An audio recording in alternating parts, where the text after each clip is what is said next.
Hey, my name's shawnshawn. I sell art on shawnshawn.co. Today we're going to react to Oliver Pyle.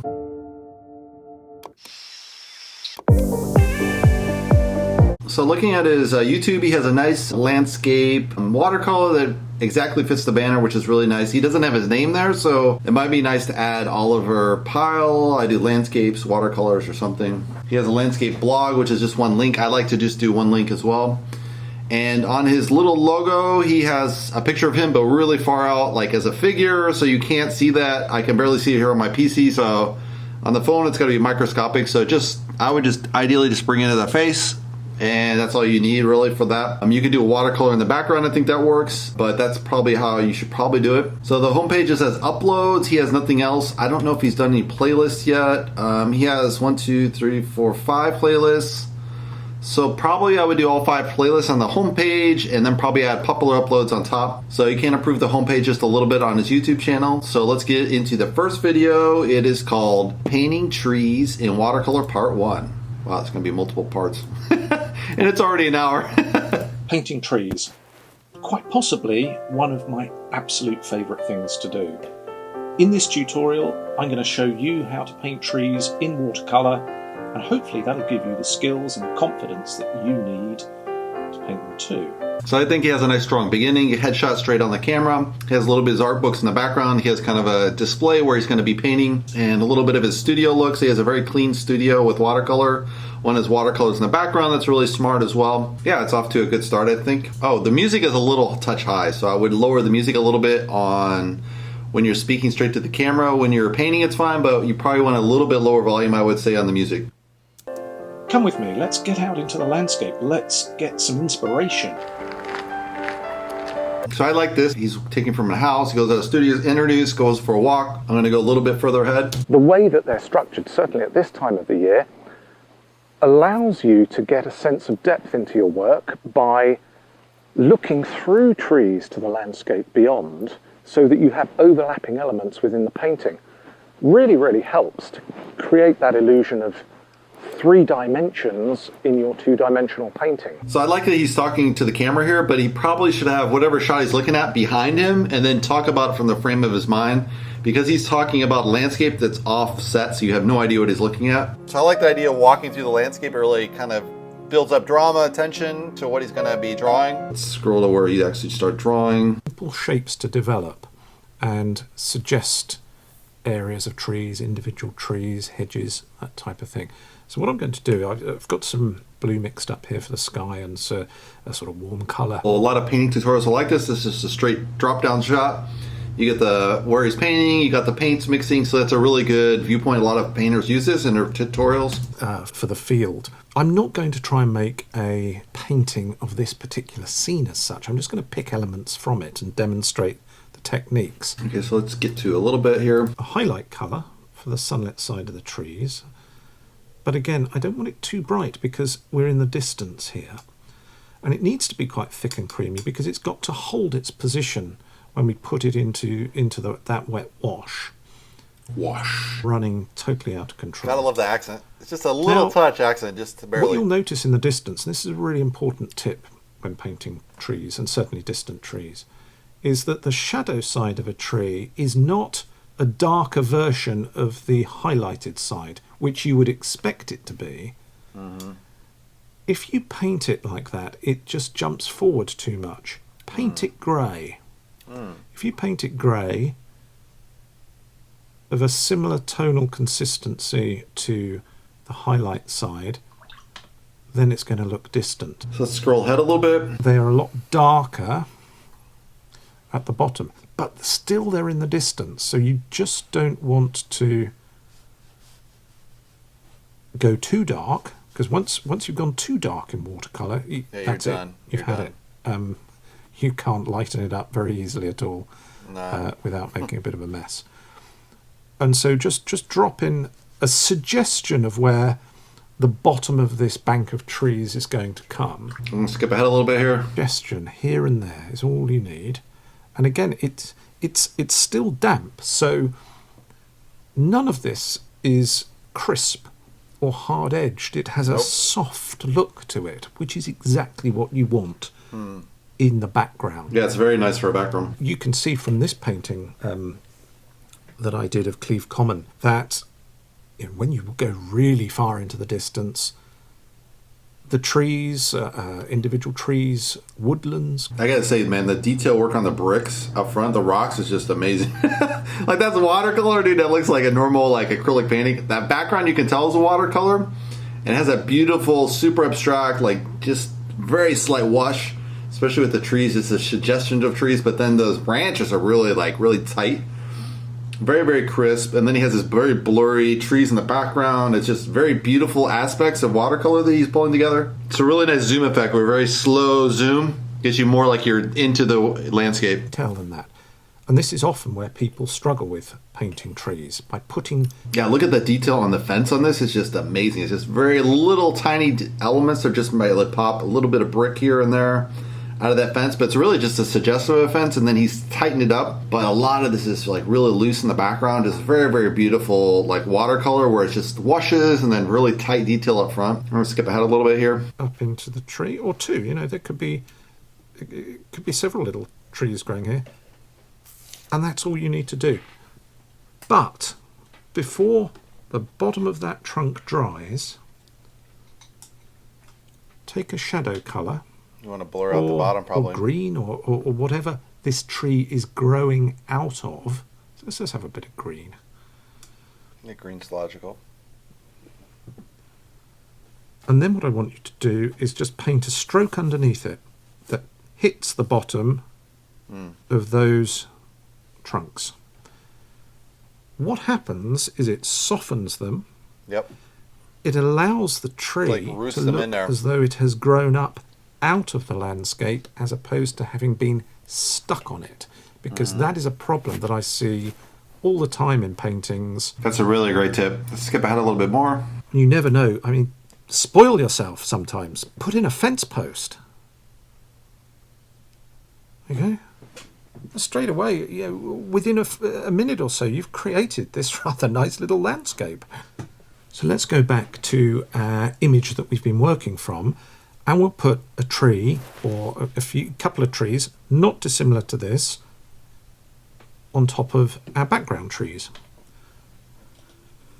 I love that suggestion of the hill. We need to warm the colours up, and I'm going to use a little bit of light red here. A little bit of burnt umber. Really excellent technique. It gives a rather nice... Because watercolor is really hard to master, so... vibe. I know that just because of how it feels on my palette. And here, we're now moving away from having everything soft to having a combination of soft edges and hard edges, which automatically will help it to jump forward. Really great detail just build up. Let's go over here a little bit. And these will be trees that are at some distance within this. Oh, he added a tree in front of those background area trees. of It was really woodland. nice. Look at these gaps at the bottom and say, okay, what could I put in there? How about Love that a detail. nice crisp Ranches. trunk? Just pick out one or two. Again, that can be That quite brush a nice is shape. so tiny too. It's like, holy crap! What do you These get this vertical brush? gaps that I've left are starting to sort of suggest gaps between the trees in the foreground. Until that's starting to get a lot drier at the top of the paper, because of course the board's on an angle, and so what is at the top of the paper dries a lot quicker than what's at the bottom. So Yeah, so it's an interesting technique. He has it a little bit elevated, so the water kind of drips down. So it's part of his style, actually. start using a thicker mix so we don't get runbacks, and then just start bringing shapes like this up through this wet wash. Wash. Gotta love when he says wash. Percy Pratt thinks our accent looks so strange too. So Hey, you see painting like this, you're like, man, I just want to do landscapes now. Screw all this abstract shit. You can just do all this abstract landscape, I'm going to skip ahead a little bit, guys, here. So our background trees were soft, no hard edges whatsoever, muted colours, a flat tonal range where the highlighted side of the tree and the shadow side of the tree were pretty much the same tone. we dropped in a few trunks just to suggest that that abstract shape was in fact an area of woodland or a copse. When we put the middle distance trees in, we built up the level of detail. We started to introduce some hard edges. As we came forward in the painting, gaps started to appear in the foliage, in the structures of the trees, that we could look through and see the landscape beyond. And then when you come into the foreground, you can look through gaps in the tree, through areas of foliage, underneath branches, over branches, and see the landscape beyond. And they become... God, you love the shadows, just like one brushstroke, shoom, brushstroke, shoom. It's like really bad. It's like he's painting a little bird in watercolor, which is like, dude, how do you paint birds in watercolor? And then he has a suggestion of bushes, and then it's just like super blurred out. It's like, wow, this guy's like really good at watercolor. So what I'm going to do is just... Look how he did the forest. It's just crazy how he did the forest that good in watercolor. It's like, holy crap. Some of these branches in the foreground oak coming across these background trees, and the middle distance ones too. There's still a little bit of leaf cover on the trees, I can see. And when I was out in the field, you could definitely notice that. There's still just a nice bit of colour coming through from the residual leaves there. So what I need to do is paint those in. All right, let's see where he's going next. I'm just going to go up here a little bit, guys. Three-dimensional. What did you do there? So you've got to have some across here too. That's such a And nice I'm area. leaving gaps deliberately here because I want the background to show through parts of this. And that's one of the great things about trees, that they give you these little windows. I mean, that area is so cool. I don't know why you'd put a tree in front of that. The But landscape through. I'm softening off certain of these edges. I just don't want hard edges everywhere. And then with my rigger brush, I've already got some dark paint mixed up here. I start off with it almost, well, as horizontal as I can get, because I can get a big thick stroke like that, and by slowly easing off my pressure on the brush, I can vary the thickness of the stroke. Now, I want that to run into there, because what it starts to look like is those leaves are covering over the branches. I can see them, they're still there, but it then contrasts with these lovely areas that you can see a crisp bit of branch as well. So you've got tree running through here. You might have something running up through there as well. I'm sort of making this up to a certain extent. I'm not really copying what's in front of me. I generally know what's going on in that scene. I'm just letting these run together. It's interesting he's comfortable with that kind of blurred out. Like, I would assume you'd be very crispy now at this distance, but maybe it makes sense for his style. I feel like he lost a lot of the background that was just really beautiful. I don't know if you need that tree in front, but I think it's because he's doing a combine, like he's doing multiple areas to do demonstrations of how the trees work. I have sort of obliterated the background just for the purpose of this illustration. Yeah, that wasn't a good, dude. I would have kept that 100%. I just like I love the background. Then he goes over with that. And he's like, "What are you doing? That's perfectly fine, man." But I think it's just for demonstration purposes to do different trees. Just allow the paper and the hairs of the brush. Oh, he has this fine detail on the branches. It's like, holy crap, you can do that in a tree? Great fun. You have to... Yeah, if you know how to do it, man. We'll go on to the next video. It's called Painting a Watercolor Landscape Demonstration, number 5. Hi everyone. In this video, I'm going to show you how to paint a simple watercolor landscape. So he has a nice straight-on shot. That's a great way to introduce yourself. He probably should introduce, like, my name is X. I do landscape watercolors. I think that would be a stronger start. Broken it down into 5 separate stages. Okay, here he has kind of like the summary, so that's good. But man, look at that painting, man. He might need improvement in the video stuff, but man, the freaking painting is insane. And in this painting, what we're going to have a look at is some of the skills that I've introduced to you along the way. All right, let's skip ahead a little bit to the painting, guys. Means that the light across the surface. So this is a really cool idea when you do a painting demonstration. You actually just paint the colors like there. I just usually show the paint in front of me. That's my style of painting, but I like this idea of just painting and you can see how the colors actually look on the paper. And it's a good way to understand your colors before you actually paint them. I'm painting it wet on wet.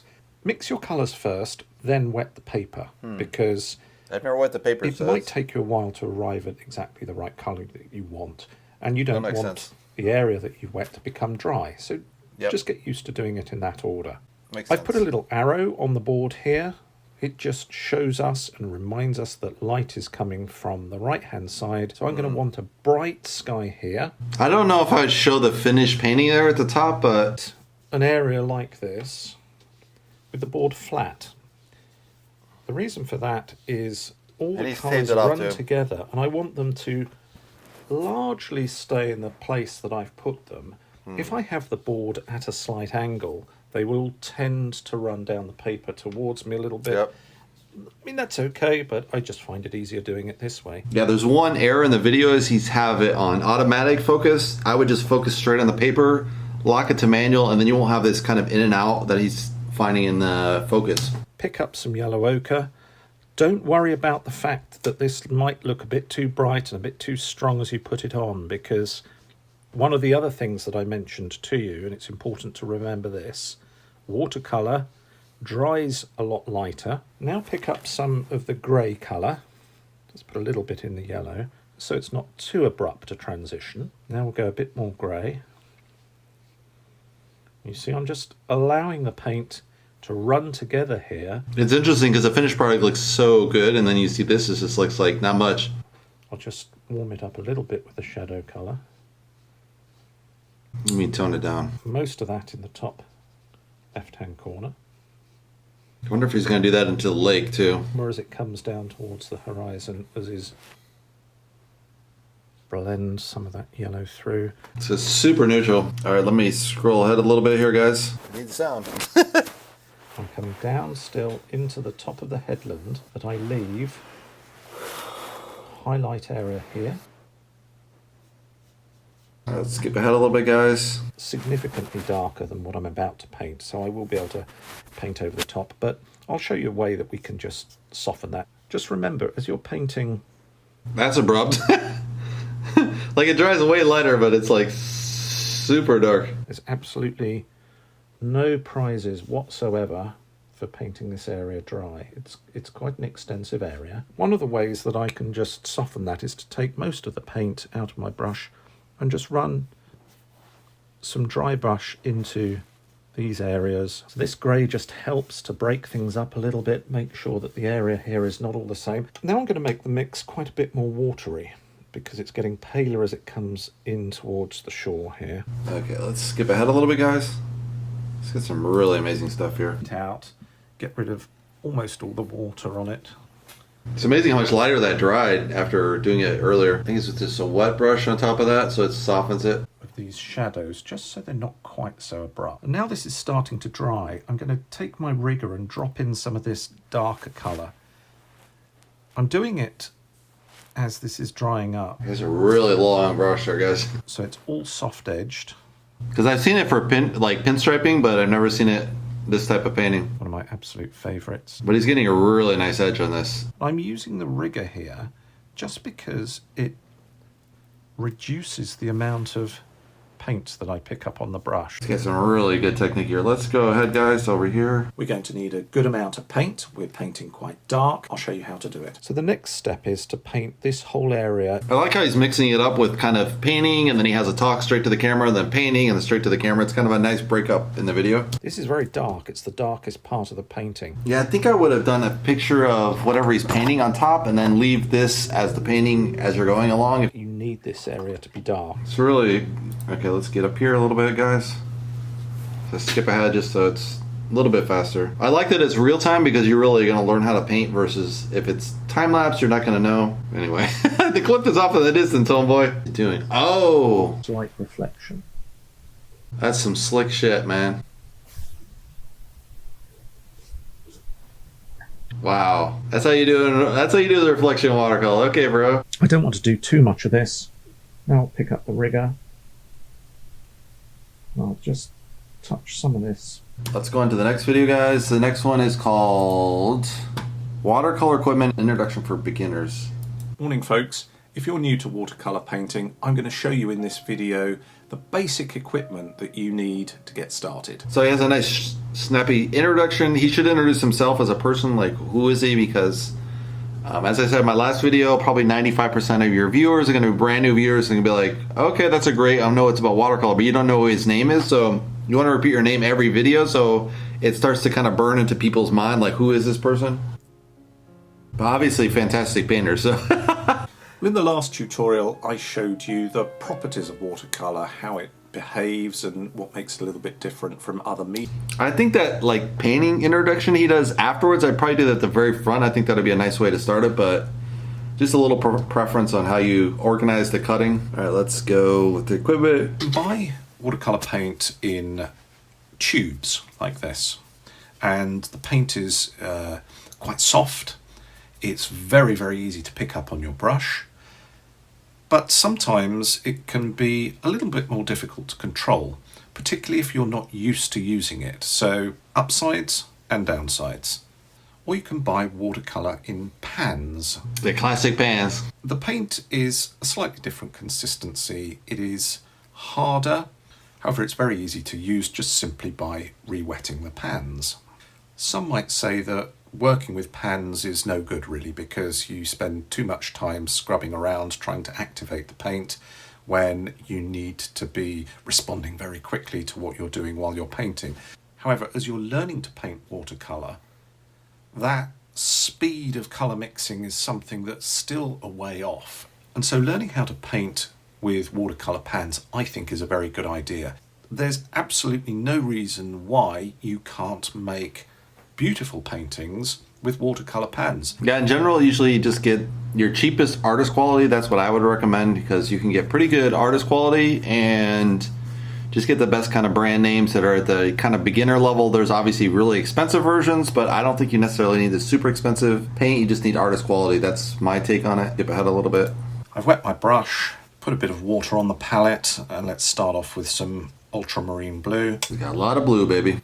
And immediately you've got a lovely vibrant colour. And you might want to vary this as you go down, so it's easy to control. You put the brush onto the pan once or twice. Let's scroll ahead a little bit. For a few days. It's a fantastic palette, but you may not need something as big and adventurous as this, and certainly if you're using pans, then there's no need. Palettes like this, though, are good if you want a bit more space. All right, so he's going to go through all the equipment here. Let's skip ahead a little bit more. Rough paper. By all means, play around with all three surfaces, but if you had to pick one, I would recommend that you start off with the cold-pressed surface that's somewhere in the middle. In my opinion, all the paper is good quality. Let's start at the entry level. Relatively speaking, it's quite inexpensive. You can paint regularly, experiment, and not be too worried about making mistakes. So he's super thorough here. Very good tips. I'll leave it there, guys. Let's go check out his website. So he has a little bit old school. It feels like 1990s website a little bit, but I mean, he's obviously a great painter, so you're not going to discount him for the quality of the paint. He has a Pinterest painting, looks on the front. That's it. Let's go, I guess, about page. He has this. He's in a magazine, so that's pretty cool. I probably just copy into the interview out and just put it in their website. He's got a display of his latest works. And then there's an online shop. I might make this a little bigger because it's confusing why you have a gallery and a shop, but oh god, he has a, this is really silly. So he's got this workaround in his shop that looks really bad, but maybe it's just he hasn't got it up and going. I don't know what's going on.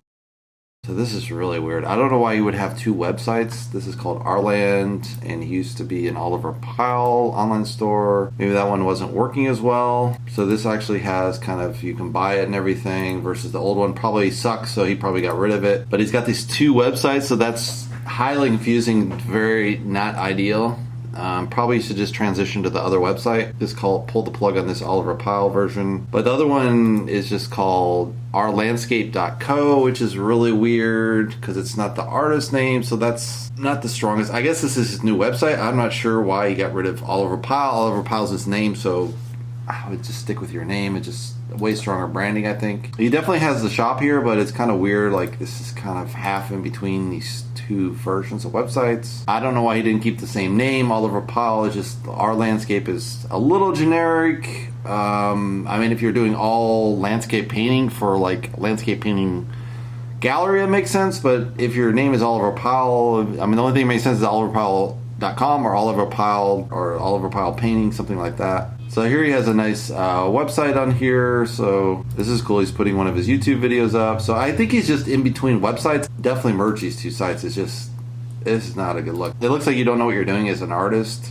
And obviously he knows what he's doing. He's a great painter, but website-wise, so yeah, I think there's some work to do on the website as far as, I'm not sure why there's two websites, why the old website's still there, or you definitely need to merge those and get rid of one of the websites. I think Oliver Pyle would make more sense to me. Our Landscape just doesn't make any sense to me as far as a name, but it's a better website. It's just, Oliver Pyle is a stronger brand to me, unless he needs to hide himself away. I doubt that. So anyway, so he has some work to do on the website and a little bit of work maybe on video editing, but obviously a fantastic painter. Great lessons to learn from here, which is obviously what you're more concerned with. You don't really care if the video editing isn't top notch, but in general I think it's pretty good. But I would give him maybe an A- on the videos, and the website's definitely like B-. Great art, so you're gonna buy the work, but it's just like, what is going on? There's two websites. That's a wreck. Hopefully you guys like it. Give me a thumbs up. If you like to see more videos, subscribe below, and I'll see you in the next Artist React video. Thanks for watching, guys.